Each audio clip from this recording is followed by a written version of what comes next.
Shalom, shalom, bien-aimés. Vous êtes bénis dans le précieux nom de Jésus.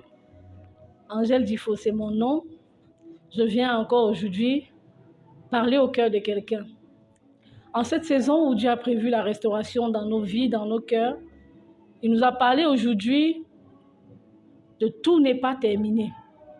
Alors si Dieu dit tout n'est pas terminé, c'est justement par rapport à toutes les situations de notre vie, par rapport aux difficultés par lesquelles nous pouvons passer.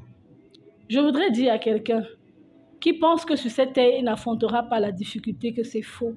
La difficulté, c'est tous les jours. La difficulté peut venir de l'intérieur comme de l'extérieur. Et elle peut être de plusieurs autres, spirituelles, matérielles, financières et que sais-je encore. Il y a toujours la difficulté. Et dans la difficulté, tu as deux options. La première option, c'est de voir la difficulté comme étant un blocage, comme étant une malédiction et t'arrêter.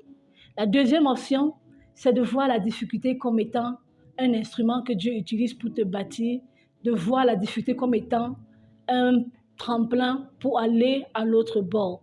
Et cette deuxième option, c'est la meilleure pour celui qui se dit enfant de Dieu.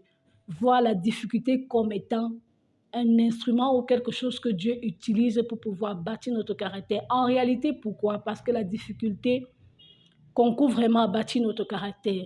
La difficulté nous apprend à comprendre que nous sommes des personnes limitées et que Dieu, lui, il est illimité et par conséquent, nous avons besoin de lui.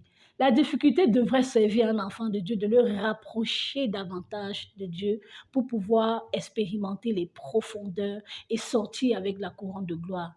Si les hommes dans ce monde savent évaluer les enfants qui vont à l'école avec les tests de passage et les tests de niveau, combien à plus forte raison notre Dieu qui voudrait nous donner d'être grands, de grandir dans la foi. Alors je voudrais te conseiller, ne fuis plus jamais la difficulté, mais affronte-les. Alors comment affronter la difficulté? Toi qui es enfant de Dieu, une solution. La difficulté, tu l'affrontes en menant une vie d'adoration. L'adoration ici, ce n'est pas le chant, mais c'est un style de vie. C'est un style de vie dans lequel tu prends l'engagement de te consacrer totalement à Dieu.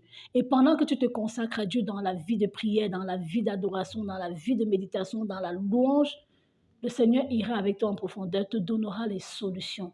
Et quand tu auras les solutions, pour quelqu'un qui reçoit les solutions, voici son attitude. Il n'est plus dans le pourquoi Seigneur, pourquoi moi, pourquoi Seigneur, mais il est plutôt dans Seigneur, comment faire pour m'en sortir? Seigneur, qu'aurais-tu fait à ma place?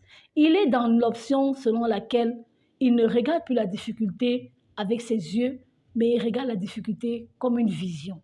Et il y a plusieurs modèles qui nous ont marqués dans la Bible, qui ont réussi, qui ont prouvé à Dieu par leur manière de faire que tout n'était pas fini. Parce que oui, tout n'est pas fini. Joseph, étant en prison, sort de la prison pour être établi comme étant premier ministre en Égypte, dans un pays où il est étranger. C'est ce que Dieu peut faire pour révéler à quelqu'un que tout n'est pas fini. Anne, la mère de Samuel, et Esther ont choisi la vie de prière, une vie d'intimité profonde avec Dieu pour avoir la solution. Ceci nous montre que tout n'est pas fini. Regarde à l'exemple de Job. Job a subi tout genre de fléaux, la maladie, la perte de sa richesse, la perte de ses enfants. Toi, tu aurais dit que tout est fini pour moi. Mais Job, même s'il a un peu faibli à un moment donné, il s'est ressaisi et il a compris que Dieu était en train d'utiliser ses difficultés pour quelque chose. Et même parfois, quand il ne comprenait pas, il a appris à faire confiance à Dieu. Je te conseille de faire confiance à Dieu. Pendant que tu es dans tes moments de prière, fais confiance à Dieu. Je vais te dire une chose, ne fuis plus la difficulté, affronte-la. Nous allons prier.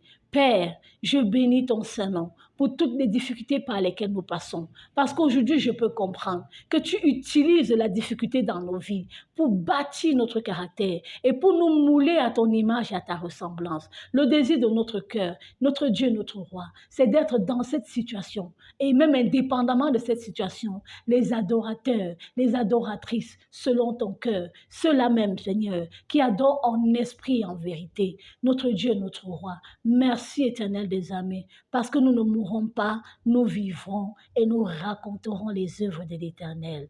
Amen.